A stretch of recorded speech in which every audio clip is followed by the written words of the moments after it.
Welcome friends, मेरा नाम है यश रस्तोगी और आज हम चर्चा करेंगे पेयर के ऊपर। तो चलिए शुरू करते हैं। फ्रेंड्स, मैंने लास्ट क्लास में भी आपको पेयर के बारे में बताया था।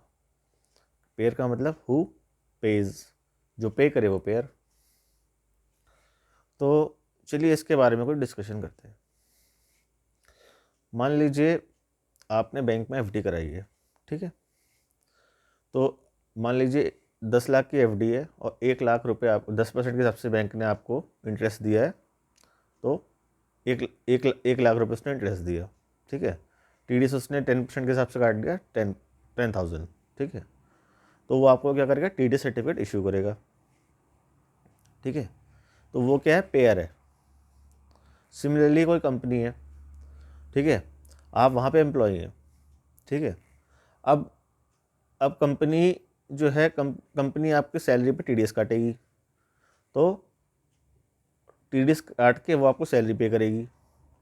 तो कंपनी क्या है, पेयर है, ठीक है। तो आपको टीडीएस सर्टिफिकेट मिलेगा वहाँ से, ठीक है। अब तीसरी सिचुएशन पे आते हैं। मान लीजिए आप एक घर रेंट पे लेते हैं, ठीक है। मान लीजिए 25,000 रुपये उसका रेंट है महीने का। आपने घर रेंट पे ले लिया, तो अब आप पे करोगे रेंट, टीडीएस रेंट पे भी कटता है। तो क्या आप पेयर हो? आंसर इज यस, आप पेयर हो। तो क्या आपको टीडीएस काटना पड़ेगा? मतलब टीडीएस अगर काटना पड़ेगा, अगर आप एक इंडिविजुअल हैं, ठीक है, और इंडिविजुअल होकर अगर आप रेंट पे कर रहे हैं, मान लीजिए 25,000 रुपये महीना आप कोई फ्लैट रेंट पे लेते हैं, तो आप अगर वहाँ पे रेंट पे कर रहे हैं तो क्या आपको लैंडलॉर्ड का टीडीएस काटना पड़ेगा? तो आंसर इज नो। क्यों? क्योंकि टीडीएस काटने का मतलब क्या हुआ, अगर आपने टीडीएस काटा तो टीडीएस कब काटेंगे आप? जब आपके पास 10 होगा। पहले आपका 10 के लिए अप्लाई करेंगे, ठीक है। अगर 10 होगा, जब 10 होगा तो उसके बाद फिर आप क्या करेंगे? सेकंड मैंने क्या बताया था आपको प्रोसीजर, टीडीएस काटेंगे, फिर आप सामने वाले का पेन लेंगे, फिर टीडीएस काटेंगे, फिर टीडीएस जमा कराएंगे, फिर टीडीएस की रिटर्न फाइल करेंगे, फिर टीडीएस का सर्टिफिकेट से इशू करेंगे। तो एक कॉमन मैन को इस हार्डशिप से बचाने के लिए गवर्नमेंट ने जो टीडीएस के प्रोविजंस बनाए हैं, उसके अंदर उन्होंने इस तरह से उन्हें बनाया गया है कि उसमें कॉमन मैन या तो फॉल ना करे। अगर जिन सेक्शंस में कॉमन मैन फॉल करता है, उन सेक्शंस में उन्होंने लिख रखा है every person other than individual और एचयूएफ, ठीक है।